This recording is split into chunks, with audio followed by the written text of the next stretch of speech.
അള്ളാഹുവിനെ ആരാധിക്കുക. അവനാണ് ആരാധ്യൻ എന്ന് പറഞ്ഞാൽ ആരാധ്യ വ്യക്തിത്വം അവനാണ്, അവനെയാണ് ആരാധിക്കേണ്ടുന്നത്. അവനല്ലാതെ മറ്റൊരു ആരാധ്യനില്ല. റബ്ബുൽ ആലമീനാണ്, സർവ്വലോക സംരക്ഷകനാണ് അവൻ. അതുകൊണ്ട് അള്ളാഹുവിനെ പരിപൂർണമായി സമർപ്പണ മനോഭാവം എല്ലാവരിലും ഉണ്ടാകണം. ആദ്യമായി വേണ്ടുന്നത് അതാണ്. ആരാധനക്കർഹൻ അള്ളാഹുവാണ്. അതുകൊണ്ട് റബ്ബിനോട് പരിപൂർണമായി വണക്കം. അത് കഴിഞ്ഞാൽ പിന്നീട് വണക്കവും ഇണക്കവും ഒക്കെ വെക്കേണ്ടത് നിന്റെ മാതാപിതാക്കളോടാണ്. അവരോട് പരിപൂർണമായി അതേ വിനയമുണ്ടാവണം. റബ്ബ് കഴിഞ്ഞാൽ പിന്നെ തൊട്ടടുത്ത സ്ഥാനം മാതാപിതാക്കൾ. വിശുദ്ധ ഇസ്ലാമിൽ അങ്ങനെയാണ്. അതുകൊണ്ട് തന്നെ ഒരുപാട് ആയത്തുകളിൽ അല്ലാഹു സുബ്ഹാനഹു വ തആല ഇതേപോലെ സൂചിപ്പിച്ചിട്ടുണ്ട്. ഒരുപാട് ആയത്തുകൾ നിങ്ങൾ സൂറത്തുൻ നിസാ 36-ാമത്തെ ആയത്ത് എടുത്ത് നോക്കുക, അവിടെയും ഇതേപോലെ കാണാം. അതുപോലെ തന്നെ അൻആം സൂറത്ത് 151, ഇവിടെ ഒക്കെ മാതാപിതാക്കളെ അനുസരിക്കാൻ വേണ്ടിയുള്ളതാണ്. സൂറത്തുൽ അൻകബൂത്ത് 8-ാമത്തെ ആയത്ത്, ഇതൊക്കെ പഠിപ്പിക്കുന്നത് തന്നെ അള്ളാഹുവിനെ ആരാധിക്കുക. തൊട്ടു പുറകിൽ അള്ളാഹു പറയുന്നത് മാതാപിതാക്കൾക്ക് ഗുണം ചെയ്യുക. ഒരുപാട് ആയത്തുണ്ട് ഇങ്ങനെ, ധാരാളം ആയത്ത്. ഇപ്പൊ അത് ഓതി സമയം പോകേണ്ടത് കരുതിയിട്ടാണ്. ബിസ്മില്ലാഹിർ റഹ്മാനിർ റഹീം വഅബ്ദുല്ലാഹ വലാ തുശ്രികൂ ബിഹി ശൈഅൻ വബിൽ വാലിദൈനി ഇഹ്സാനാ. സൂറത്തുൻ നിസാ 36. ഇനി അടുത്ത ആയത്ത് കേട്ടോ. ഖുൽ തആലൂ അത്ലു മാ ഹറമ റബ്ബുകും അലൈക്കും അല്ലാ തുശ്രികൂ ബിഹി ശൈആ വബിൽ വാലിദൈനി ഇഹ്സാനാ. സൂറത്തുൽ അൻആം 151.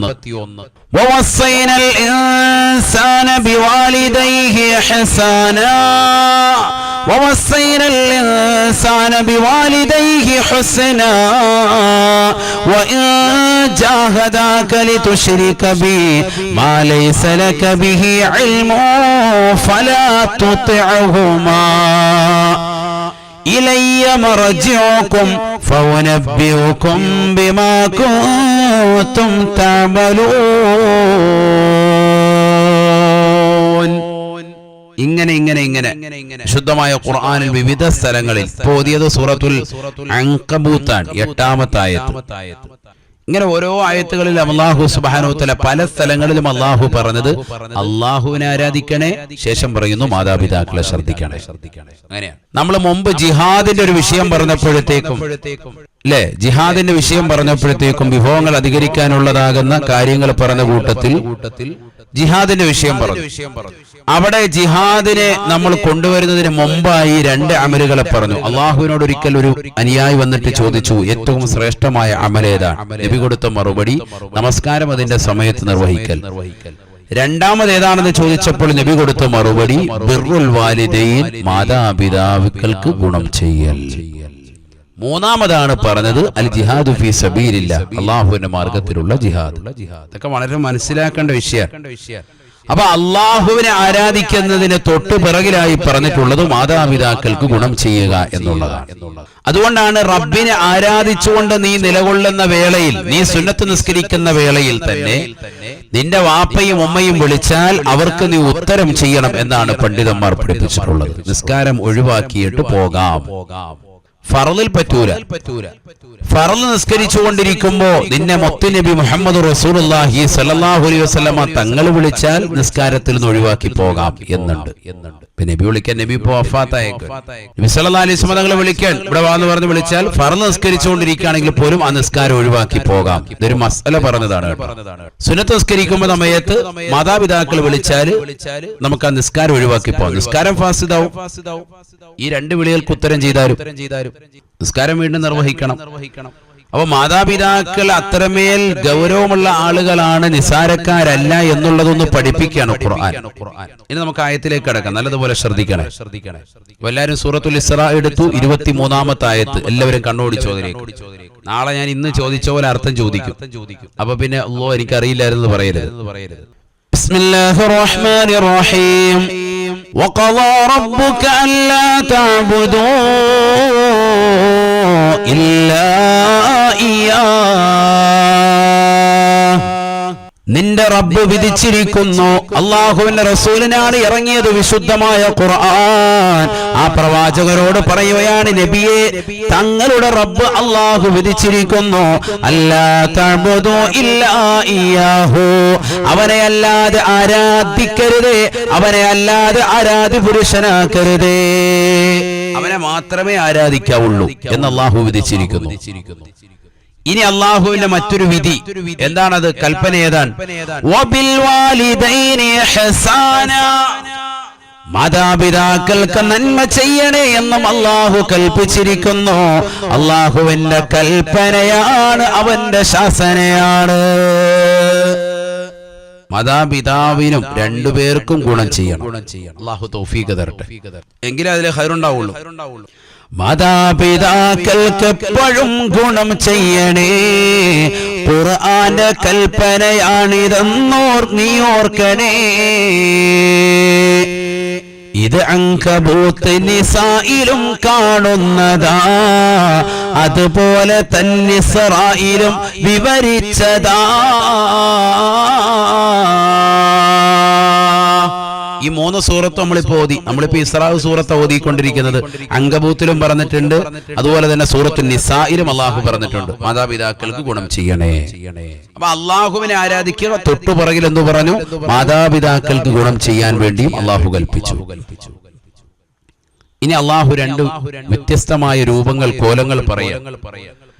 മാതാപിതാക്കൾക്ക് ഗുണം ചെയ്യാന്ന് പറഞ്ഞിട്ട് അള്ളാഹു അത് കുറച്ചുകൂടി അങ്ങ് വിശദീകരിക്കാൻ, അള്ളാഹുവിനെ ആരാധിക്കാന്ന് പറഞ്ഞിട്ട് അത് ഇവിടെ വിശദീകരിച്ചിട്ടില്ല. പക്ഷെ മാതാപിതാക്കൾക്ക് ഗുണം ചെയ്യാന്ന് പറഞ്ഞിട്ട് കുറച്ച് വിശദീകരിച്ചു. ആ മാതാവും പിതാവും ഏത് രീതിയിലാകുമ്പോൾ കൂടുതൽ ശ്രദ്ധിക്കണം. കേട്ടോ,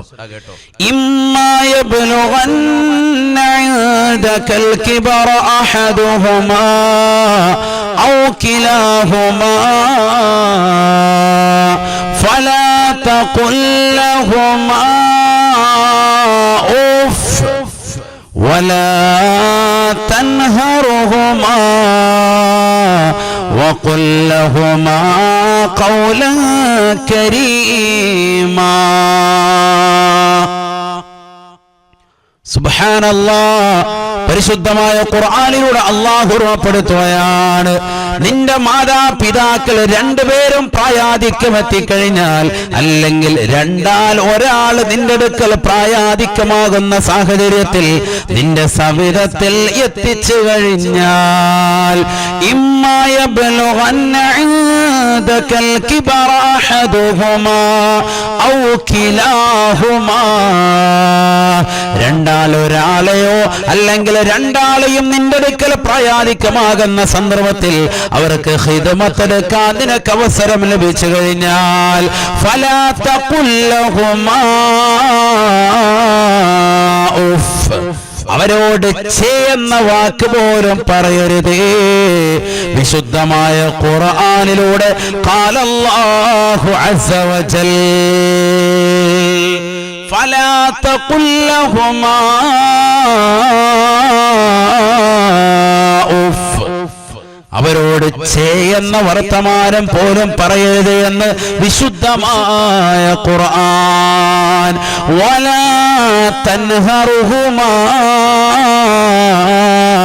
അവരെ ഒരിക്കലും ആട്ടിയോടിക്കരുതേ, അവരോട് മോശമായ വർത്തമാനം പറയരുതേ, അവരെ ചീത്ത വിളിക്കാൻ പാടില്ല, അവരെ ശകാരിക്കാൻ പാടില്ല, അവരെ ആട്ടിയോടിക്കാൻ പാടില്ല, അവരെ വൃദ്ധസനത്തിൽ കൊണ്ടുപോയി തള്ളിയിടാൻ പാടില്ല. അതൊരു മുസ്ലിമിന്റെ ചെയ്തിയുമല്ല എന്ന് വിശുദ്ധമായ ഖുർആൻ. ബഹുമാനപ്പെട്ടതായ അബ്ദുല്ലാഹി ഇബ്നു അംർ റളിയല്ലാഹു അൻഹു നിവേദനം ചെയ്യുന്ന ഹദീസിൽ കാണാം, ആദരവായ റസൂലുള്ളാഹി സ്വല്ലല്ലാഹു അലൈഹി വസല്ലം തങ്ങൾ ഉറപ്പെടുത്തുകയാണ്, ഇന്ന മിനൽ കബായിരി അയ്യസ്തിമർ റജുലു വാലിദൈ, തീർച്ചയായും വൻ പാപങ്ങളിൽ പെട്ടതാണ് സഹാബ, മാതാപിതാക്കളെ മക്കളെ ചീത്ത വിളിക്കുക എന്ന് പറയുന്നത് വൻ പാപമിൽ പെട്ടതാണ് എന്ന് ഹബീബുനാ റസൂലുള്ളാഹി. വ്യഭിചരിക്കുന്നത് പോലെ, അല്ലാഹുവിനോട് പങ്കുചേർത്ത് ആരാധിക്കുന്നത് പോലെ, കൊലപാതകം നടത്തുന്നത് പോലെ, പലിശയുമായി ബന്ധപ്പെട്ട ജീവിതം നയിക്കുന്നത് പോലെ, കള്ള് കുടിക്കുന്നത് പോലെ വൻ പാപങ്ങളിൽ പെട്ടതായ പ്രവർത്തനമാണ് മാതാപിതാക്കളെ ചീത്ത വിളിക്കുക എന്നൊന്ന് ഹബീബുനാ റസൂലുള്ളാഹി. യാ റസൂലല്ലാഹ് ഹൽ യസ്തിമു റജുലു വാലിദൈഹി. ഉടനെ അല്ലാഹുവിന്റെ റസൂലിനോട് സഹാബത്ത് ചോദിക്കുകയാണ്, മാതാപിതാക്കളെ ഒരു വ്യക്തി ചീത്ത വിളിക്കുമോ റസൂലേ? അവർ ജന്മം നൽകിയവരല്ലയോ? അവർ അവന് മുലപ്പാല് കൊടുത്തവരല്ലയോ? അവനെ നൊന്ത് പ്രസവിച്ചതാകുന്ന മാതാവിനെ ഒരു വ്യക്തി എങ്ങനെയാണ് ചീത്ത വിളിക്കുക? ജന്മം കൊടുത്തതാകുന്ന പിതാവിന് എങ്ങനെയാണ് ഒരു മകനെ മകൾക്ക് ചീത്ത വിളിക്കാൻ തോന്നുക? സഹാബത്ത് അതിശയത്തോടുകൂടി ചോദിക്കുകയാണ്, യാ റസൂലല്ലാഹ്, മാതാപിതാക്കളെ മക്കൾ ചീത്ത വിളിക്കുമോ റസൂലേ? കാരണം അന്നത്തെ കാലഘട്ടത്തിൽ അങ്ങനെ ഒരു സംഭവം ഉണ്ടാകുന്നില്ല. വാപ്പായും ഉമ്മയും അത്ര ആദരവ് വെച്ച് പുലർത്തിയിരുന്നു ആ കാലഘട്ടത്തിലും ആളുകൾ. അതുകൊണ്ട് തന്നെ വലിയൊരു അതിശയോക്തിയോടുകൂടി ചോദിക്കുന്നു, ഹൽ യസ്തിമു റജുലു വാലിദൈ, ഒരു മനുഷ്യൻ തന്റെ മാതാപിതാക്കളെ ചീത്ത വിളിക്കുകയോ? എന്താ നബിയെ തങ്ങൾ ഈ പറയുന്നത്? മനസ്സിലാകുന്നില്ല. വൻ പാപങ്ങളിൽ പെട്ടതാണ് മാതാപിതാക്കളെ ചീത്ത വിളിക്കുക എന്ന് തങ്ങൾ പറഞ്ഞു. ഒരു മനുഷ്യൻ തന്റെ മാതാപിതാക്കളെ എങ്ങനെയാ ചീത്ത വിളിക്കുക? നബിയനാ റസൂലുള്ളാഹി സ്വല്ലല്ലാഹു അലൈഹി വസല്ലമ തങ്ങൾ പറയുകയാണ്, നഅം, ഉണ്ട് സഹാബ, അങ്ങനെ വിളിക്കുമോ സഹാബ? യസുബ്ബു റജുൽ യസുബ്ബു അബർ റജുലി ഫയസുബ്ബു അബാഹു വയസുബ്ബു ഉമ്മഹു ഫയസുബ്ബു ഉമ്മഹു. മറ്റുള്ളവരുമായി വഴക്കടിക്കുന്നതാകുന്ന വേളയിൽ അവന്റേതാകുന്ന വാപ്പയെ ചീത്ത വിളിക്കുന്നതായ ആളുകളില്ലയോ? നിന്റെ വാപ്പയാണടാ എന്ന് തുറന്ന് പറയുന്നതായ ആളുകളില്ലയോ? ആ മറ്റുള്ളവരുടെ ഉമ്മാക്ക് ചീത്ത പറയുന്നവരില്ലയോ? തീർച്ചയായിട്ടും ആ വിളി എത്തിപ്പെടുന്നത് സ്വന്തം മാതാവിലേക്കും പിതാവിലേക്കുമാണ് എന്ന് ഹബീബുനാ ശഫീഉനാ റസൂലുള്ളാഹി. ആ കാലഘട്ടത്തിൽ അതുണ്ടായിരുന്നു എന്ന് മനസ്സിലാക്കാം ഇതിലൂടെ. ഏത് മറ്റുള്ളവരുമായി വഴക്കടിക്കുമ്പോ നിന്റെ വാപ്പയാണ് എന്ന് പറഞ്ഞിട്ട് മറ്റുള്ളവരുടെ വാപ്പമാരെ കുറ്റം പറയും. നീ ഇന്ന വാപ്പാടെ മോനല്ലേ, അങ്ങനെ ഉണ്ടാവുള്ളൂ. നീ ഇന്ന ഉമ്മാടെ മോളല്ലേ, ഇങ്ങനെ ഉണ്ടാവുള്ളൂ എന്നൊക്കെ പറഞ്ഞ് അവരെ ചീത്ത പറയാ. വാപ്പായും ഉമ്മയും ചീത്ത പറയാ. അതുകൊണ്ട് നബി തങ്ങൾ പറഞ്ഞു, മാതാപിതാക്കളെ ചീത്ത വിളിക്കുക എന്ന് പറഞ്ഞാൽ മറ്റുള്ളവരുടെ മാതാപിതാക്കളെ ചീത്ത വിളിക്കുന്നതിലോടുകൂടി നിന്റെ മാതാപിതാക്കൾക്കാണ് ആ ചീത്ത എത്തുക എന്ന് സയ്യിദുനാ റസൂലുള്ളാഹി. എന്നാൽ അതൊന്നും അല്ല രസം. ഇത് പഴയ കാലഘട്ടത്തിലാണ് ഈ വർത്തമാനമുള്ളത്. ഇന്നത്തെ കാലഘട്ടത്തിൽ മറ്റുള്ളവരുടെ മാതാപിതാക്കളെ ചീത്ത വിളിക്കുന്നത് പോട്ടെ, സ്വന്തം മാതാപിതാക്കളെ നേരിട്ട് ചീത്ത വിളിക്കാൻ ഒരു മടിയുമില്ലാത്ത മക്കളുള്ള കാലഘട്ടത്തിലാണ് നമ്മൾ ജീവിക്കുന്നത്. അള്ളാഹു നമ്മളെ കാത്തു സംരക്ഷിക്കട്ടെ. സ്വന്തം മാതാപിതാക്കളെ ചീത്ത വിളിക്കാൻ യാതൊരു മടിയില്ല, പേരെടുത്ത് വിളിക്കാൻ യാതൊരുവിധ മടിയില്ല. ഉമ്മയുടെ പേര് വിളിക്കുന്നു, വാപ്പാടെ പേര് വിളിക്കുന്നു, എടാ പോടാന്ന് വിളിക്കുന്നു, ചീത്ത വിളിക്കുന്നു, തെറി വിളിക്കുന്നു, തെറിയഭിഷേകം നടത്തുന്നു, അടിക്കുന്നു, ഇടിക്കുന്നു, തൊഴിക്കുന്നു, ശകാരിക്കുന്നു, വീട്ടിൽ നാട്ടി പുറത്താക്കുന്നു. ഈ ഉമ്മത്ത് ഖുർആൻ നല്ലതുപോലെ പഠിക്കുന്നില്ല. ഖുർആൻ പഠിക്കണ്ടേ? എന്നിട്ട് ഖുർആന്റെ വക്താവാണ്. 5 വഖത്ത് നമസ്കാരം നിർവഹിക്കുന്നവനാണ്, നോമ്പുകൾ പിടിച്ചവനാണ്. റമളാൻ വരുമ്പോൾ പരിശുദ്ധമായ മക്കയിൽ പോയി കഅബയുടെ കില്ല പിടിച്ചുകൊണ്ട് പൊട്ടിക്കരഞ്ഞുകൊണ്ട് ദുആ ചെയ്യുന്നവനാണ്. വർഷാവർഷം ഉംറ നിർവഹിക്കുന്നവനാണ്, ഹജ്ജ് ചെയ്യുന്നവനാണ്. ഒരുപാട് പാവപ്പെട്ടവരുടെ കണ്ണീരൊപ്പാൻ സൗഭാഗ്യം കിട്ടിയവനാണ്. ഒരുപാട് ആളുകളെ വിരുന്നുകൂട്ടിയവനാണ്. ഒരുപാട് പട്ടിണി പാവങ്ങൾക്ക് വിശപ്പടക്കിയവനാണ്. പക്ഷേ സ്വന്തം മാതാക്കളെയും പിതാക്കളെയും തെറിയഭിഷേകം നടത്തിയിട്ടുള്ളവൻ വല്ലാഹി ലാ യദ്ഖുലുൽ ജന്ന, അവൻ സ്വർഗ്ഗത്തിൽ പ്രവേശിക്കില്ല. അവരുടെ പൊരുത്തം വാങ്ങണം. അല്ലാഹു തൗഫീഖ് തരട്ടെ, അല്ലാഹു തൗഫീഖ് നൽകട്ടെ. അതാണ് നബി സല്ലല്ലാഹു അലൈഹി വസല്ലമ തങ്ങൾ ഖുർആൻ ഓതിക്കൊണ്ട് വ്യക്തമായി പഠിപ്പിക്കുകയാണ്. ചീത്ത വിളിക്കുന്ന കാര്യമല്ല പറയുന്നത്, ചീത്ത വിളിക്കുന്നത് വൻ പാപത്തിൽ പെട്ടതാണ്. പക്ഷെ ഖുർആൻ വിലക്കുന്നത് ചീത്ത വിളിക്കരുത് എന്നല്ല. ഫലാ തഖുൽ ലഹുമാ ഉഫ്, അതാണ് മനസ്സിലാക്കേണ്ടത്. ഖുർആൻ എടുത്തു പറഞ്ഞു ഛേ എന്ന ഒരു വാക്ക് പോലും പറയരുത്. ഛേ എന്താ കാണിച്ച് എന്ന് പോലും വാപ്പയോടും ഉമ്മയോടും പറയരുത്, മക്കള് പറയരുത്.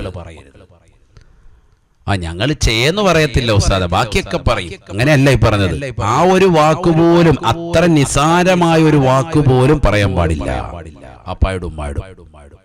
അത്ര അദബ് പാലിക്കണം, എങ്കിൽ ജീവിതത്തിൽ വളർച്ച ഉണ്ടാകും. ആണ് നിന്റെ ജീവിതത്തിൽ വളർച്ചയില്ലാത്തത് എന്താ? വീടില്ല, കാറില്ല, വാഹനങ്ങളില്ല, സൗകര്യങ്ങളില്ല, മക്കളുണ്ടാകുന്നില്ല, ജീവിതത്തിൽ ഒരുപാട് പ്രതിസന്ധികൾ നിലകൊള്ളുന്നു. നിനക്ക് പിഴവ് പറ്റിയിട്ടുണ്ടാകും നിന്റെ വാപ്പായും ഉമ്മാക്കും ഖിദ്മത്ത് എടുക്കുന്ന വിഷയത്തിൽ. അതൊന്ന് ശ്രദ്ധിച്ചാൽ ഇതൊക്കെ ഉണ്ടാവും. അള്ളാഹു തൗഫീഖ് തരട്ടെ. ഈ ഗൾഫിൽ പോയൊന്നും ഒരുപാട് കഷ്ടപ്പെടേണ്ടി വരില്ല. നാട്ടിൽ തന്നെ നല്ല ജീവിതം അള്ളാഹു തരും. വാപ്പായും ഉമ്മായും ഒന്ന് ശ്രദ്ധിച്ചാൽ മതി. ഇത് ഗൾഫിൽ പോയി കോടിക്കണക്കിന് സമ്പത്ത് നീ ഉണ്ടാക്കുന്നുണ്ട്, പക്ഷെ സ്വന്തം മാതാപിതാക്കൾ പ്രായാധിക്യം വന്നിട്ട് അവർക്ക് വേണ്ടതാകുന്ന സൗകര്യങ്ങൾ കൊടുക്കാൻ നിനക്ക് സാധിച്ചിട്ടില്ല എങ്കിൽ നിന്റേതാകുന്ന സൗഭാഗ്യങ്ങളൊന്നും വില പോവില്ല. നീ 50 കൊല്ലം കഴിഞ്ഞാലും നിനക്ക് വീടുണ്ടാവൂല, നിനക്ക് കുടുംബ പശ്ചാത്തലം ഉണ്ടാവൂല. അവർക്ക് വേണ്ടുന്നത് എന്തൊക്കെയുണ്ട് അത് നൽകണം. മാതാവിനോടും പിതാവിനോടും നിർവഹിക്കേണ്ടുന്ന 10 കടമകളുണ്ട്. മക്കൾ നിർവഹിക്കേണ്ട 10 കടമകൾ. നാളത്തെ ദിവസം അതാണ് നമ്മുടെ വിഷയം. മാതാവിനോടും പിതാവിനോടും മക്കൾ പരിപാലിക്കേണ്ടതാകുന്ന 10 കടമകൾ, നിർവഹിക്കേണ്ടതാകുന്ന 10 കടമകളുണ്ട്. അറിയുമല്ലോ? അറിയില്ല. ഭർത്താവിന് ഭാര്യയോട് കടമയുള്ളതുപോലെ, ഭാര്യക്ക് ഭർത്താവിനോട് കടമയുള്ളതുപോലെ മക്കൾക്ക് മാതാപിതാക്കളുടെ കടമയുണ്ട്. 10 കടമകൾ. ഇനി മാതാക്കൾക്ക് കടമയുണ്ട് കേട്ടോ, പിതാക്കൾക്കും കടമയുണ്ട് മക്കളോട്. അത് ഇൻഷാ അല്ലാഹ് വഴിയെ പറയും. അല്ലാഹു തൗഫീഖ് നൽകട്ടെ. ആദ്യം ഇത് മനസ്സിലാക്കി, മക്കൾ മാതാപിതാക്കളോടുള്ളതാകുന്ന 10 കടമകൾ അത് മനസ്സിലാക്കിയിരിക്കേണ്ടതാണ്. നാളെ ഇൻഷാ അല്ലാഹ് നമുക്ക് ചർച്ച ചെയ്യാം. അല്ലാഹു തൗഫീഖ് തരട്ടെ. അതൊക്കെ പഠിച്ചാണ്ടല്ലോ, അതൊക്കെ പഠിച്ചു കഴിഞ്ഞാൽ നമ്മുടെ ജീവിതം നന്നാവും. വെറുതെ പറയല്ലല്ലോ. നബി സല്ലല്ലാഹു അലൈഹി വസല്ലം തങ്ങളാ പറയുന്നത് നിന്റെ ഉമ്മയുടെ കാൽക്കീഴിൽ സ്വർഗമാണെന്ന്. വെറുതെ പറയുന്നതാണോ? കാരണം നീ അവരെ വെറുപ്പിച്ചു കഴിഞ്ഞു. എത്ര ആളുകളാണ് അവരുടേതാകുന്ന വായിൽ നിന്ന് എപ്പോഴും നിനക്കെതിരെയുള്ള പ്രാർത്ഥന. എത്ര ഉമ്മമാരാണ് മക്കളെ ശപിച്ചു പോകുന്നത്. അല്ലാഹു ആക്കട്ടെ. ഒരിക്കലും ഉമ്മമാരങ്ങനെ ശപിക്കാൻ പാടില്ല. അപ്പമാരോടും പ്രത്യേകം, എന്നെ ശബ്ദം ശ്രവിക്കുന്ന മുഴുവൻ മാതാപിതാക്കളോടും വളരെ സ്നേഹത്തോടുകൂടി ഓർമ്മപ്പെടുത്താൻ കുമ്മനം ഉസ്താദ്, ഒരൊറ്റ മാതാപിതാക്കളും മക്കളെ ശപിക്കാൻ പാടില്ല. കാരണം ജീവിതത്തിൽ വലിയ കൈപ്പിനീർ അവർ അനുഭവിക്കും. ദുനിയാവിലും അനുഭവിക്കും, ആഖിറത്തിലും അനുഭവിക്കും. അങ്ങനെയാണ്.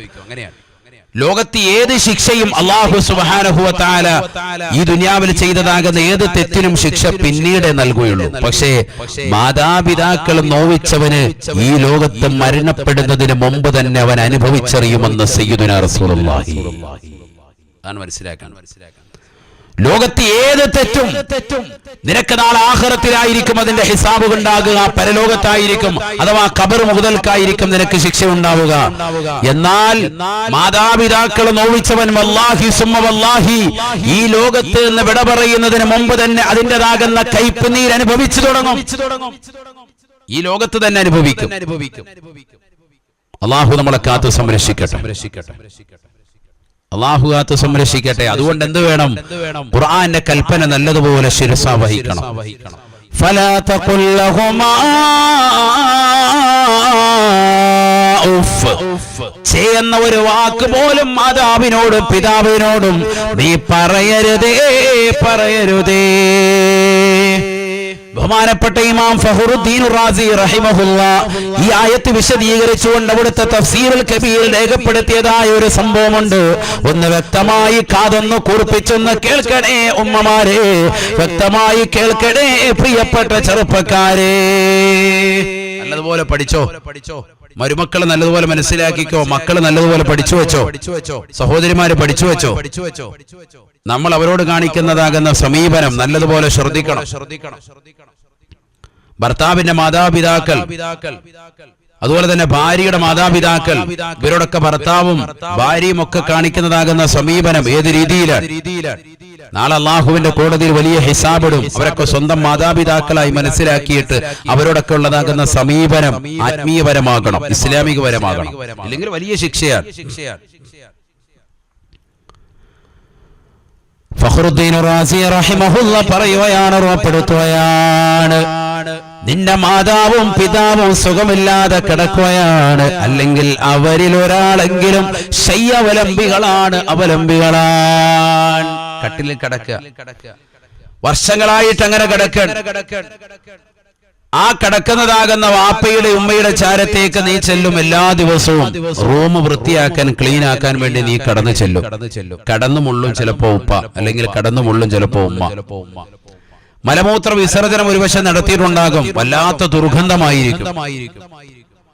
അപ്പൊ നീ കയറി ചെല്ലുന്ന സമയത്ത് ഒരു പഴന്തുണിയൊക്കെ കയ്യിൽ ചുറ്റിയിട്ട്, അല്ലെങ്കിൽ കയ്യിലേക്ക് ഒരു കയ്യിറൊക്കെ ധരിച്ചിട്ട് ഒരു വേസ്റ്റ് ബക്കറ്റ് കൊണ്ടുവന്ന് അതിലേക്ക് ഈ മാലിന്യങ്ങൾ ഇങ്ങനെ കൈകൊണ്ട് ഇങ്ങനെ വടിച്ചെടുക്കുമ്പോ ആ പൃഷ്ഠഭാഗത്തിന്റെ താഴ്ഭാഗത്തു നിന്ന് ഒലിക്കുന്നതാകുന്ന ആ ദുർഗന്ധം വമിക്കുന്ന, കടുത്ത ദുർഗന്ധം വമിക്കുന്ന, ഒരു പക്ഷേ ദിവസങ്ങളോളമായിട്ട് വയറ്റിൽ കെട്ടിക്കിടക്കുമായിരിക്കും. അതിങ്ങനെ പുറത്തു വരുമ്പോഴത്തേക്കും വല്ലാത്തൊരു ദുർഗന്ധം ഉണ്ടാവും. ആ ദുർഗന്ധം വരുന്ന സമയത്ത് നിന്റെ മുഖം ഒന്നിങ്ങനെ ചുളിച്ചു പോവാൻ, എന്നങ്ങാണൊന്ന് ചുളിച്ചു പോയാൽ നീ ഉഫ് എന്ന് പറയുന്നതാകുന്ന ഛേ എന്ന പദത്തിനേക്കാൾ വലിയ രീതിയിൽ മോശം പ്രവർത്തിച്ചു പോയി അവരോട് എന്ന് ഇമാം ഫഖറുദ്ദീൻ റാസി റഹിമഹുല്ലാഹ്. അതാണ് നമ്മൾ മനസ്സിലാക്കേണ്ടത്. എന്താ പറയുന്നത്? വാപ്പായും ഉമ്മായും സുഖമില്ലാതെ കിടക്കുന്നതാകുന്ന പിതാവിന്റെ അടുക്കൽ, അല്ലെങ്കിൽ വാപ്പയുടെ അടുക്കൽ, ഉമ്മയുടെ അടുക്കൽ അവർ ദിവസങ്ങളോളമായിട്ട് മലമൂത്ര വിസർജനം നടത്താതെ നിലകൊള്ളുന്ന വേളയിൽ നീ അവരുടെ അടുക്കൽ ചെന്ന് വയറ് ഒഴിഞ്ഞു കൊടുത്തിട്ടോ അല്ലാതെയോ സ്വമേധയോ അവരവരുടെ ബെഡിലോ അല്ലെങ്കിൽ ഒരു പാത്രത്തിലോ ഒക്കെ അവരിങ്ങനെ മൂത്രം ഒഴിക്കുകയോ കാഷ്ടിക്കുകയോ ഒക്കെ ചെയ്തുകൊണ്ടിരിക്കുന്നു. നീ ഒരു പ്ലേറ്റ് ഇങ്ങനെ വടിച്ചെടുത്ത് വൃത്തിയാക്കുന്ന വേളയിൽ റൂം ഇങ്ങനെ വൃത്തിയാക്കുക. ആ വേളയിൽ നാറ്റം സഹിക്കോ, വല്ലാത്ത നാറ്റം കേട്ടോ, പറയണ്ട. നീ എന്ത് ചെയ്താൽ മതി, നീ ഇങ്ങനെ നാറ്റം സഹിക്ക വയ്യാതെ മുഖം ഇങ്ങനെ ജസ്റ്റ് ഒന്ന് ചുളിച്ചു പോയാൽ നീ ഛേ എന്ന വാക്കിനേക്കാൾ വലിയ മോശത്തരം പ്രവർത്തിച്ചവനാണ് എന്നാണ് ഖുർആൻ ഈ പറഞ്ഞതിന്റെ അർത്ഥമെന്ന് ഖുർആനിലെ ഈ ആയത്ത് വിശദീകരിച്ചുകൊണ്ട് ആര് പറഞ്ഞു? ലോകം കണ്ട ഏറ്റവും വലിയതാകുന്ന നല്ലൊരു തഫ്സീറാകുന്ന ബഹുമാനപ്പെട്ടതാകുന്ന തഫ്സീറുൽ കബീറിൽ ഫഖറുദ്ദീൻ റാസി റഹിമഹുല്ലാഹ് വ്യക്തമാക്കുക. അള്ളാഹു നമ്മളെ തൗഫീഖ് നൽകട്ടെ. അവർക്ക് പരിപൂർണമായി ഖിദ്മത്തെടുക്കാൻ അള്ളാഹു തൗഫീഖ് തരട്ടെ. മരണപ്പെട്ടുപോയവരുടെ ദറജ അള്ളാഹു ഉയർത്തുമാറാവട്ടെ. നമ്മൾ വിചാരിക്കുന്നത് പോലെയല്ല. ഖുർആനിലേക്ക് നമ്മൾ ആഴ്ന്നിറങ്ങിയാൽ നമ്മുടെയൊക്കെ ജീവിതത്തിൽ പാകതകൾ വന്നുപോയിട്ടുണ്ടോ എന്ന് ഓരോരുത്തരും സംശയിക്കേണ്ടി വരും, ദുഃഖിക്കേണ്ടി വരും. മരണപ്പെട്ടു പോയോർത്തിട്ട് പടച്ച റബ്ബേ എനിക്ക് തെറ്റ് സംഭവിച്ചു പോയോ, ദുഃഖിക്കേണ്ടി വരും. ജീവിച്ചിരിക്കുന്നവരാണെങ്കിൽ തീർച്ചയായിട്ടും അവരുടേതാകുന്ന കാല് കഴുകി കുടിച്ചോ എന്ന് പറഞ്ഞാൽ അത്രത്തോളം ഖിദ്മത്തെടുക്കാൻ സാധിക്കുമെങ്കിൽ അത്രത്തോളം ഖിദ്മത്തെടുക്കണം. നിന്റെ ജീവിത വിജയത്തിന്റെ നിദാനമാണ്. അള്ളാഹു തൗഫീഖ് നൽകട്ടെ. കാരണം ഈ വാപ്പയും ഉമ്മയും ഒരുപാട് കഷ്ടയാതനകൾ അനുഭവിച്ചിട്ടാണ് നിന്നെ ഇങ്ങോട്ട് കൊണ്ടുവന്നിട്ടുള്ളത്. وَقُلْ لَهُمَا قَوْلًا كَرِيمًا. നിന്റെ മാതാവിനോടും പിതാവിനോടും രണ്ടുപേരോടും നീ മാന്യമായ സംസാരം നടത്തണേ എന്നും വിശുദ്ധമായ ഖുർആൻ. ഒരു നിലക്കും അവരോട് അശ്ലീലത പറയാൻ പാടില്ല. അവർ സംസാരിക്കുന്നതിന് മുന്നിൽ കയറിക്കൊണ്ട് വർത്തമാനം പറയാൻ പാടില്ല. അതൊരു മുസ്ലിമിന് യോജിച്ചതേ അല്ല. വാപ്പയും ഉമ്മയും സംസാരിക്കുന്നതിന്റെ ഇടയിൽ കയറിക്കൊണ്ട് അഭിപ്രായം പറയൽ, അവർ പറഞ്ഞോ എന്ന് പറയാതെ നീ അഭിപ്രായം ചാടിക്കേറി പറയൽ, അത് യഥാർത്ഥ മുസ്ലിമായ മക്കൾക്ക് യോജിച്ചതല്ല. വഖുൽ ലഹുമാ ഖൗലൻ കരീമാ. മാതാപിതാക്കളോട് മാന്യമായ സംസാരമേ നിങ്ങൾ നടത്താവുള്ളൂ. അത് നിങ്ങളുടെ ആഖിറ വിജയത്തിന്റെ നിദാനമാണ് എന്ന് വിശുദ്ധമായ ഖുർആൻ. വഖ്ഫിദ് ലഹുമാ ജനാഹൽ ളുല്ലി മിനർ റഹ്മ വഖുർ റബ്ബി റഹ്മഹുമാ കമാ റബ്ബയാനി സഗീറാ.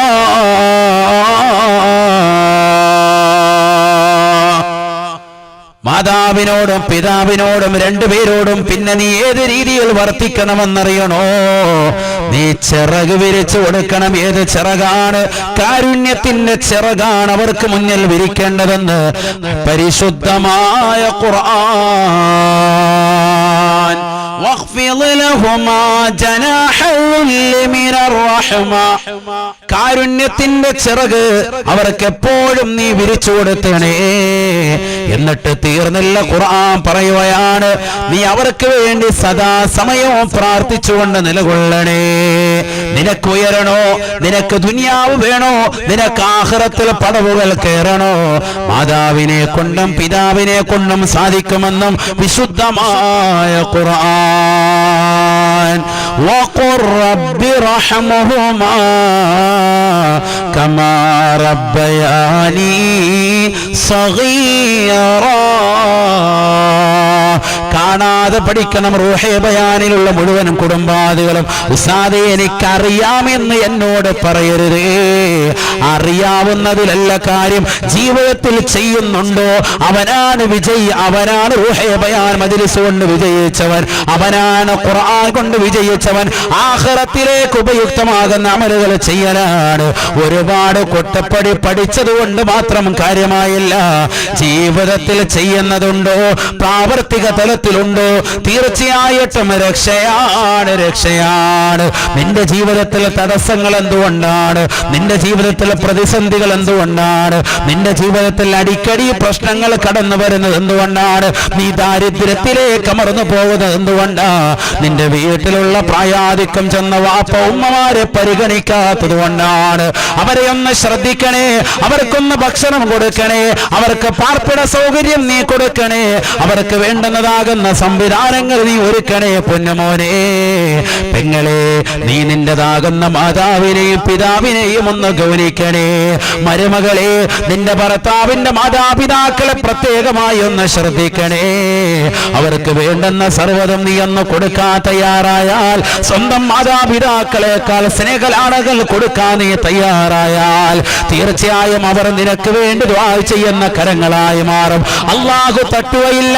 മാതാപിതാക്കളുടെ പ്രാർത്ഥന പടച്ചതമ്പുരാൻ ഉത്തരം നൽകാതിരിക്കുകയില്ല. അല്ലാഹു സുബ്ഹാനഹു വ തആല ഉത്തരം നൽകുന്ന 3 ആളുകളുടെ പ്രാർത്ഥനയിൽ പെട്ടതാണ് മാതാപിതാക്കളുടെ പ്രാർത്ഥനയെന്ന് ഹബീബുനാ റസൂലുള്ളാഹി. അത് മനസ്സിലാക്കിക്കൊണ്ട് നീ നിലകൊള്ളണേ. അവരോട് ദുആ ചെയ്യാൻ നീ ആവശ്യപ്പെടണേ. നിന്റെ നമസ്കാരങ്ങൾക്ക് പിന്നിലായി നിർബന്ധമായും മാതാവിനും പിതാവിനും നീ ദുആ ചെയ്യണേ. ഈ പദം തന്നെ പറയൽ കൊണ്ടുവരണേ. അത് സുന്നത്താണ്, സുന്നത്താണ്. ഖുർആൻ കൽപ്പിച്ചതായ പദപ്രയോഗമാ. റബ്ബി റഹ്മഹുമാ കമാ റബ്ബയാനി സഗീറ. എന്താണ് അർത്ഥം? എന്നെ ചെറുപ്രായത്തിൽ പരിപാലിച്ചതുപോലെ, എനിക്ക് ചെറുപ്രായത്തിൽ എന്നെ പരിപാലിച്ചതുപോലെ അവർക്ക് നീ ഖൈർ കൊടുക്കണേ അല്ലാ. അവർക്ക് നീ കാരുണ്യം കൊടുക്കണേ അല്ലാ. അവരുടെ കാര്യങ്ങൾ നീ ഏറ്റെടുക്കണേ അല്ലാ. മുഅ്മിനായ മനുഷ്യൻ ദുആ ചെയ്യണം. നമ്മളിൽ എത്ര പേര് ദുആ രക്കും? എത്ര പേര് ദുആ രക്കുന്നുണ്ട്? ഇത് പ്രവാചകന്മാരുടെ ഒക്കെ ദുആ. അവരൊക്കെ മാതാപിതാക്കൾക്ക് വേണ്ടി ദുആ ഇരുന്നിട്ടുണ്ട്. നമ്മളെ ദുആ രക്കാട്ടുള്ളൂ, നമ്മളെ ദുആ രക്കത്തുള്ളൂ. സൂറത്തു ഇബ്രാഹിം എല്ലാവരും ഒന്ന് എടുക്ക്. സൂറത്തു ഇബ്രാഹിം എടുക്ക്. 41 ദാ ദുആ കേട്ടോ. ഇബ്രാഹിം നബി അലൈഹിസ്സലാമിന്റെ ദുആ. ആരാ ഇബ്രാഹിം നബി അലൈഹിസ്സലാം? വത്തബിഅ മില്ലത ഇബ്രാഹീമ ഹനീഫാ. നബിയേ, നബിയേ, അണുവിട വ്യതിചലിക്കാതെ ഈ ഇബ്രാഹിമിന്റെ മില്ലത്തിനെ ഒന്ന് പിൻപറ്റണേ റസൂലേ. ഇബ്രാഹിം നബിയുടെ ചര്യ നിങ്ങൾ മുറുകെ പിടിക്കണേ ഹബീബേ. ആദരവായ പ്രവാചകരോട് കൽപ്പിക്കുകയാണ് അല്ലാഹു, ഈ ഉമ്മത്തിനോട് കൽപ്പിക്കുകയാണ് അല്ലാഹു. ഇബ്രാഹിം നബിയുടെ മില്ലത്ത് ഏതാണ്? ഇബ്രാഹിം നബി ദുആ ചെയ്യുകയാ. ഖുർആൻ വ്യക്തമായി പഠിപ്പിക്കുകയാണ്. സൂറത്ത് ഇബ്രാഹിം 41-ാമത്തെ വചനം. റബ്ബനഗ്ഫിർലി വലിവാലിദയ്യ വലിൽ മുഅ്മിനീന യൗമ യഖൂമുൽ ഹിസാബ്. ഇബ്രാഹിം നബി അലൈഹിസ്സലാം അല്ലാഹുവിനോട് ദുആ ചെയ്യുകയാണ്. ഏതാണ് ദുആ? അബുൽ അംബിയ ആണ്. അംബിയാക്കളുടെ നേതൃത്വമാണ് ബഹുമാനപ്പെട്ടതായ അബുൽ അംബിയ. അംബിയാക്കളുടേതാകുന്ന പിതാവായി അറിയപ്പെടുന്ന മഹോന്നത വ്യക്തിത്വമാണ് ബഹുമാനപ്പെട്ട സയ്യിദുനാ ഇബ്രാഹിം നബി അലൈഹിസ്സലാം. ബഹുമാനപ്പെട്ടവരുടെ ദുആ ആണ് റബ്ബനഗ്ഫിർലി, അല്ലാഹുവേ എനിക്ക് നീ പുറത്തു തരണേ അല്ലാ. വലിവാലിദയ്യ, എന്റെ മാതാപിതാക്കൾക്ക് പൊറുക്കണേ അല്ലാ. വലിൽ മുഅ്മിനീൻ, ലോകത്തുള്ള സർവ്വ മുഅ്മിനീങ്ങൾക്കും നീ പുറത്തു കൊടുക്കണേ അല്ലാ. യൗമ യഖൂമുൽ ഹിസാബ്, നിന്റെ കടുത്ത വിചാരണയ്ക്ക് വേണ്ടി മഹ്ശറയിൽ നിലകൊള്ളുന്ന വേളയിൽ ഞങ്ങൾക്കും എനിക്കും എന്റെ മാതാപിതാക്കൾക്കും ലോകത്തുള്ള സർവ്വ മുഅ്മിനീങ്ങൾക്കും നീ പുറത്തു തരണേ അല്ലാഹ്. കേട്ടോ ദുആ കേട്ടോ. ഇബ്രാഹിം നബി അലൈഹിസ്സലാം ദുആ ചെയ്യുന്നത് അങ്ങനെയാണ്. അതൊക്കെ ഈ ഉമ്മത്ത് പഠിക്കണം. അള്ളാഹു മനസ്സിലാക്കാൻ തൗഫീഖ് നൽകട്ടെ. നമ്മൾ ആരെങ്കിലും ഇങ്ങനെ ദുആ ഇരക്കോ, ഈ ദുആ ഒക്കെ കാണാതെ പഠിക്കേണ്ട ദുആ കേട്ടോ. ഏത് ഇപ്പൊ ദുആ ഇരുന്നത് റബ്ബനാ ഗ്ഫിർലി വലിവാലിദയ്യ വലിൽ മുഅ്മിനീന യൗമ യഖൂമുൽ ഹിസാബ്. ബഹുമാനപ്പെട്ട ഇബ്രാഹിം നബി അലൈഹിസ്സലാമിന്റെ ദുആണ്, അവിടുത്തെ പ്രാർത്ഥനയാണ്. അമ്പിയാക്കളുടെ ജീവിതം മുഴുവനും ആ നിലക്കാണ്. എല്ലാവരും ഈ രീതിയിൽ പ്രാർത്ഥിച്ചവരാണ്. എല്ലാവരുടെയും പ്രാർത്ഥന മാതാപിതാക്കളെ ഉൾപ്പെടുത്തിയിട്ടാണ് നല്ല രക്ഷയുള്ളൂ. ആ ദുആ തന്നെ ചിലപ്പോൾ സ്വീകരിക്കാൻ കാരണമാവും. ഇനി സൂറത്തു നൂഹ് എടുക്ക്. സൂറത്തു നൂഹ് അവസാനത്തെ ആയത്ത് 28-ാമത്തെ ആയത്ത്. നൂഹ് നബി അലൈഹിസ്സലാമിന്റെ ദുആ. നൂഹ് നബി അലൈഹിസ്സലാമിന്റെ പ്രാർത്ഥനയാണ്. ആരാണ് നൂഹ് നബി അലൈഹിസ്സലാം? 950 വർഷം നിരന്തരമായി തന്റെ ജനങ്ങളിലേക്ക് പ്രബോധനം നടത്തിയ വ്യക്തിത്വമാണ്. 950 വർഷം നിരന്തരമായി രാവും പകലും തന്റെ ജനങ്ങളെ ഇസ്ലാമിലേക്ക് ക്ഷണിച്ച വ്യക്തിത്വമാണ്.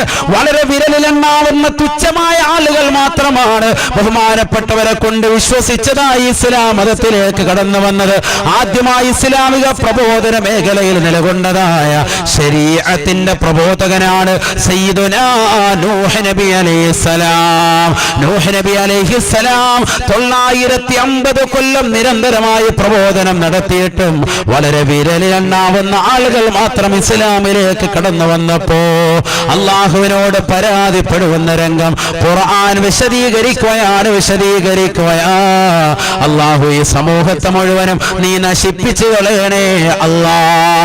കാരണം ഈ ജനങ്ങൾ മുഴുവനും തെമ്മാടികളാണ്, റൗഡികളാണ്, കുഫരിയത്തിന്റെ വക്താക്കളാണ്. ഇവരിൽ നിന്ന് ഒരാൾ പോലും ഇനി ദീനിലേക്ക് കടന്നു വരുമെന്ന് നീ പ്രതീക്ഷിക്കുന്ന റബ്ബേ. രാവും പകലും ഞാൻ ഇവരിലേക്ക് പ്രബോധനം നടത്തിയതാണ്.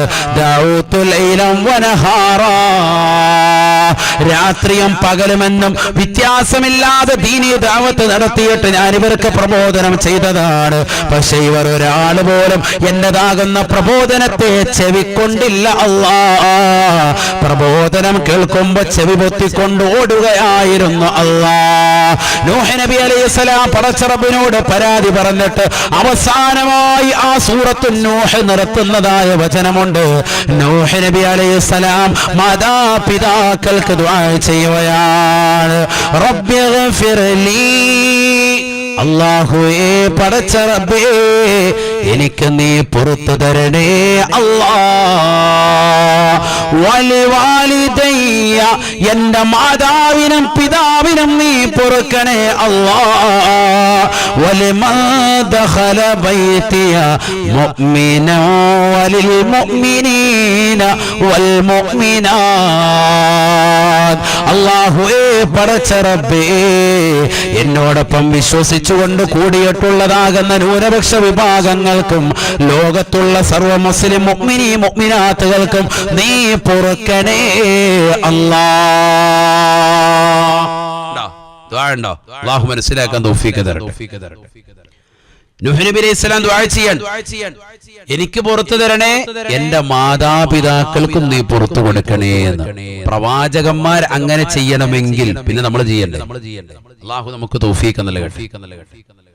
അതുകൊണ്ടാണ് ഖുർആനിൽ അല്ലാഹു കൽപ്പിക്കുന്നത് വഖുർ റബ്ബിർഹംഹുമാ കമാ റബ്ബയാനി സഗീറ. ചെറുപ്രായത്തിൽ എന്നെ പരിപാലിച്ചതിന് പകരമായിട്ട് എന്റെ പ്രിയപ്പെട്ടതാകുന്ന മാതാപിതാക്കൾക്ക് വേണ്ടുന്നതാകുന്ന കാരുണ്യം നീ കൊടുക്കണേ അല്ലാഹ്. അവരുടെ പ്രായാധിക്യ വേളയിൽ എന്തൊക്കെ സൗകര്യങ്ങൾ വേണോ അതൊക്കെ നീ കൊടുക്കാൻ കഴിവുള്ളവനാണ്. നീ അവർക്കത് എത്തിച്ചു കൊടുക്കണേ അല്ലാഹ്. അവർക്ക് കാരുണ്യം നീ വാരി വിതരണേ റഹ്മാനെ എന്ന് മക്കൾ ദുആ ചെയ്യണമെന്ന് വിശുദ്ധമായ ഖുർആൻ. അപ്പൊ കാരുണ്യത്തിന്റെ ചിറക് വരിച്ചു കൊടുക്കുക മാത്രമല്ല, അവർക്ക് വേണ്ടി ദുആഉം ചെയ്യണം. അല്ലാഹു തൗഫീഖ് നൽകട്ടെ. അല്ലാഹു തൗഫീഖ് നൽകട്ടെ. അവർക്കെപ്പോഴും നീ കീഴ്വഴക്കം വേണ്ടതാ, സ്വർഗത്തിലേക്കിരു ബാബുടൻ തുറക്കുന്നതാ.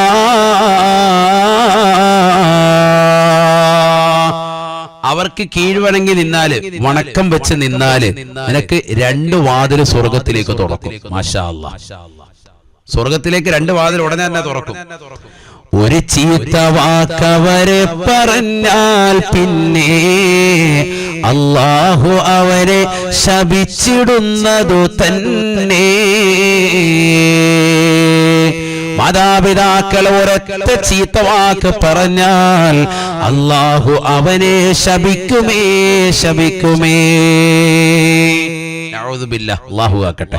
അല്ലാഹ് ശപിച്ചാല് സർവ്വ അമ്പിയാക്കളും ഔലിയാക്കളും മഹാന്മാരും മോമിനീങ്ങളും ഒക്കെ അവന്റെ മേലെ ശപിക്കും. അല്ലാഹ് ശപിച്ചതാ ഇബ്ലീസ്. ഇന്ന് ലഅനത്തുല്ലാഹി അലൈഹിയായിട്ട് നമ്മളൊക്കെ ശപിച്ചുകൊണ്ടിരിക്കുകയാണ്. കാലാകാലം ശാപം കിട്ടും. അപ്പൊ ഒരൊറ്റ ചീത്ത വാക്ക് പറഞ്ഞാൽ മതി, അത് മാത്രം മതി. ജീവിതത്തിൽ വലിയതാകുന്ന വില നൽകേണ്ടി വരും. അത് വലിയ വിനയാകും, നാശമാകും. അല്ലാഹു ആക്കട്ടെ.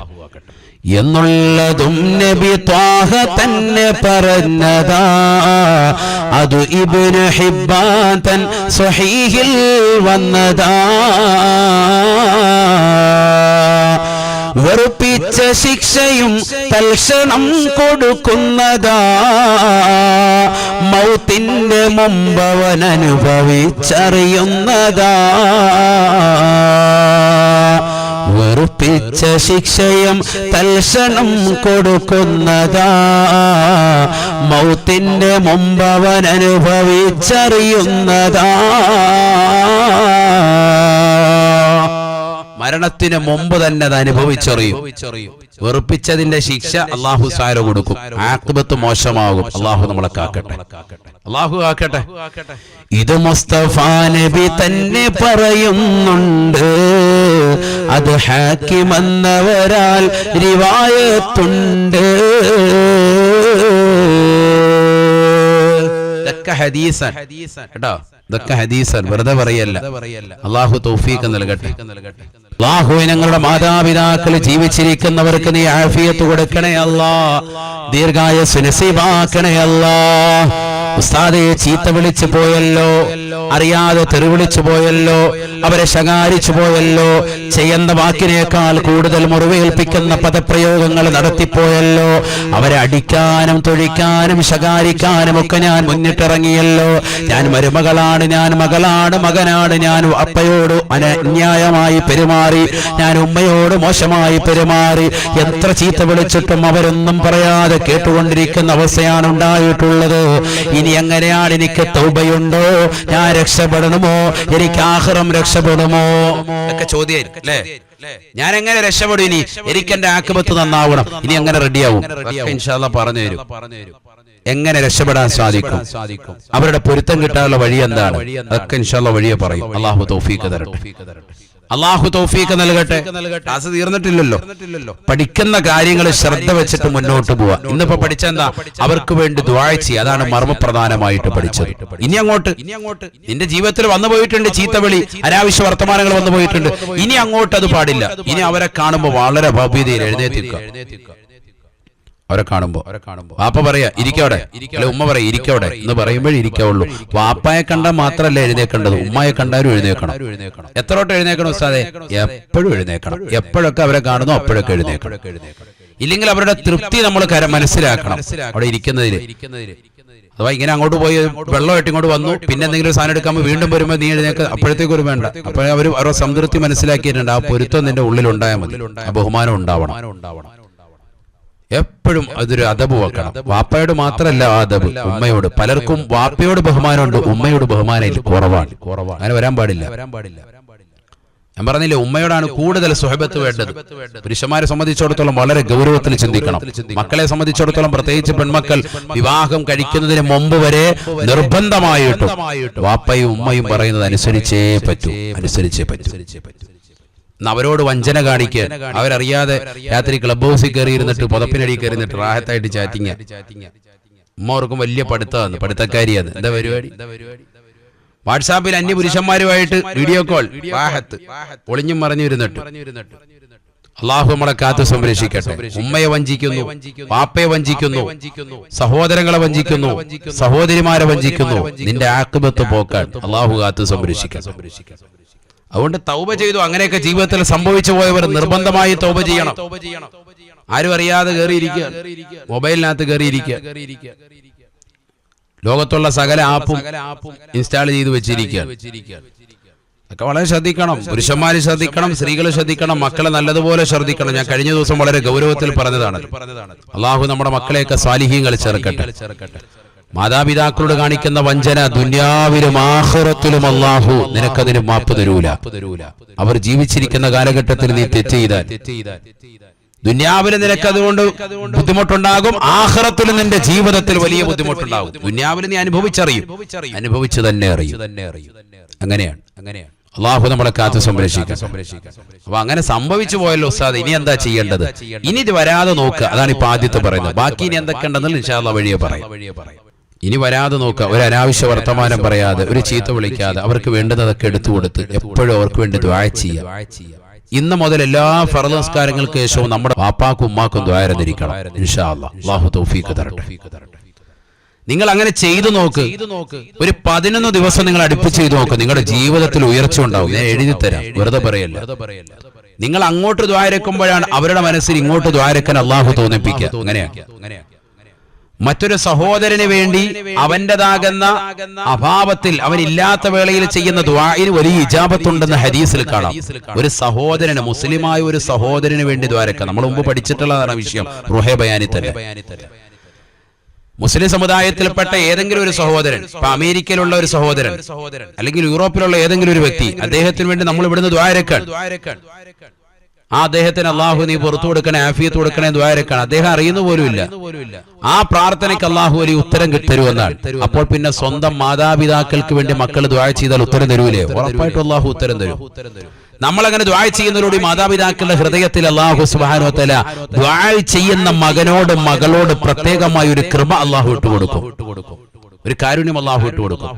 അതുകൊണ്ട് തന്നെ അവരും ദുആ ഇരക്കും തിരിച്ചിങ്ങോട്ട്, അല്ലാഹു എന്റെ മകനെ, എന്റെ മകളെ, എന്റെ മരുമോളെ അല്ലാഹു നീ സാലിഹീങ്ങൾ. എത്ര ആളുകൾ വിളിച്ചിട്ട് സന്തോഷം പറയുന്നുണ്ട്. മകളേക്കാൾ കൂടുതൽ കാരുണ്യം എന്നോട് കാണിക്കുകയും എനിക്ക് വേണ്ടുന്ന സർവ്വ സൗകര്യവും ചെയ്തു തരികയും ചെയ്യുന്നത് എന്റെ മരുമകളാണെന്ന് പറയുന്ന എത്രയോ ഉമ്മമാരുണ്ടെന്നറിയോ? നിങ്ങൾ വിചാരിക്കുന്നവരൊന്നുമല്ല. അമ്മായിമ്മ മരുമകൾ പോരും എന്നൊക്കെ പറഞ്ഞ് നമ്മൾ പ്രശ്നങ്ങൾ പറയും. പക്ഷെ എത്ര ഉമ്മമാര് വിളിച്ചിട്ട് സന്തോഷം പറയുന്നത്, എന്റെ മകളേക്കാൾ കൂടുതൽ എനിക്ക് വലിയ സ്നേഹമായിട്ട് നിലകൊള്ളുന്നത് എന്റെ മരുമോളാ, എന്റെ മോള് തന്നെയാണ് എനിക്ക് അവള് എന്ന് പറഞ്ഞാൽ അത്ര സ്നേഹം കൊണ്ട് പറയാണ് ഉമ്മമാര്. അത്ര സ്നേഹം കൊണ്ട് വീർപ്പ് മുട്ടിച്ചു കളഞ്ഞു മരുമക്കള്. അങ്ങനെ വേണം നമ്മൾ. അവർക്ക് വേണ്ടി ദുആ ഇരക്കുക, അവർക്ക് വേണ്ടുന്നതൊക്കെ എത്തിച്ചു കൊടുക്കുക. അല്ലാതെ എപ്പോഴും അമ്മായിമ്മ പോരും കള്ള മൊത്തം സീരിയൽ മുഴുവൻ കണ്ടിട്ട് അതേ രീതി തന്നെ പിന്നെ ജീവിതത്തിലും കൊണ്ടുവരാൻ വേണ്ടി പരിശ്രമിക്കരുത്. കള്ളക്കഥകളൊക്കെ മെനഞ്ഞു കൂട്ടിയിട്ട് ഇങ്ങനെയൊക്കെ കാണിക്കണം, ഇങ്ങനെയൊക്കെ കുശുമ്പ് കാണിക്കണം, ഇങ്ങനെയൊക്കെ കുരുട്ടും കുഞ്ഞായ്മയും കാണിക്കണം, അപ്പോഴേ ജീവിതത്തിൽ വലിയ ഉയർച്ച ഉണ്ടാവുള്ളൂ എന്ന് പറഞ്ഞിട്ട് കുറേ സീരിയലുകൾ ഇറങ്ങും. ആ സീരിയലിന്റെ കഥാപാത്രങ്ങളായിട്ട് നിങ്ങളുടെ ജീവിതത്തെ ഹോമിക്കാൻ പാടില്ല. അതാണ് എനിക്ക് പറയാനുള്ളത്. പലയിടത്തും അതാ സംഭവിക്കുന്നത്.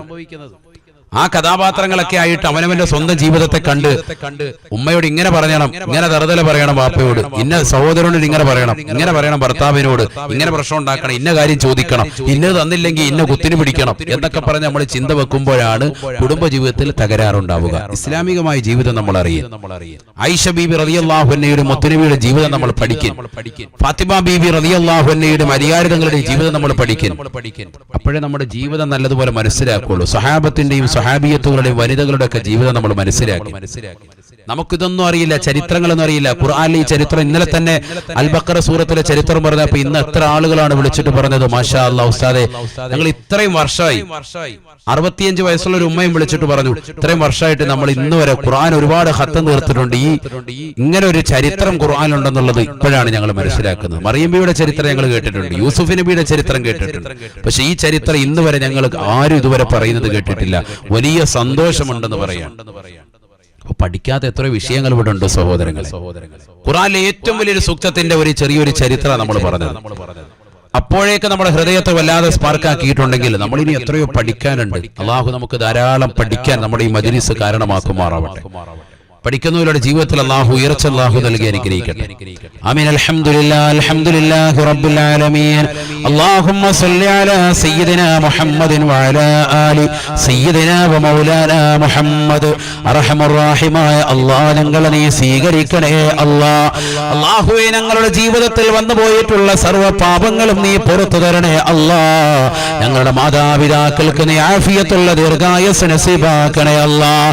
ഞങ്ങളുടെ ജീവിച്ചിരിക്കുന്നതാകുന്ന മാതാപിതാക്കൾക്ക് ആഫിയത്ത് കൊടുക്കണേ അല്ലാഹ്.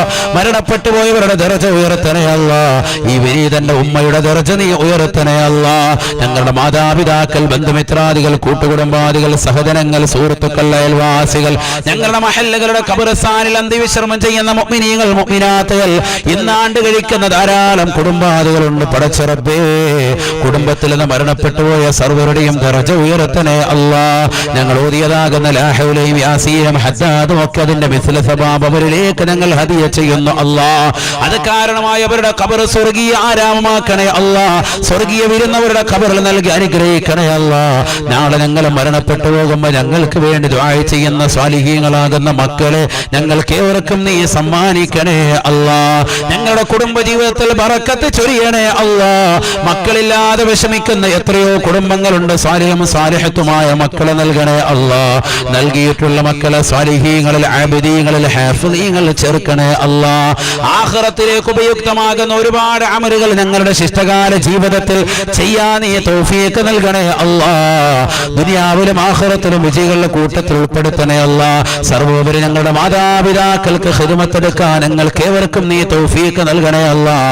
അവരുടെ പൊരുത്തം ഞങ്ങൾക്ക് നൽകണേ അല്ലാഹ്. അവരുടെ ദുആകളിൽ ഞങ്ങളെ കൂടി ഭാഗവാക്കാക്കണേ അല്ലാഹ്. ബിഹഖ് സയ്യിദിനാ മുഹമ്മദിൻ സല്ലല്ലാഹു അലൈഹി വസല്ലം വആലി സയ്യിദിനാ മുഹമ്മദിൻ സല്ലല്ലാഹു അലൈഹി വസല്ലം വബിഫളി സല്ലല്ലാഹു അലാ മുഹമ്മദ് സല്ലല്ലാഹു അലൈഹി വസല്ലം സല്ലല്ലാഹു അലാ മുഹമ്മദ് സല്ലല്ലാഹു അലൈഹി വസല്ലം. അല്ലാഹുമ്മ സല്ലി അലാ മുഹമ്മദ് യാ റബ്ബി സല്ലി അലൈഹി വസല്ലം.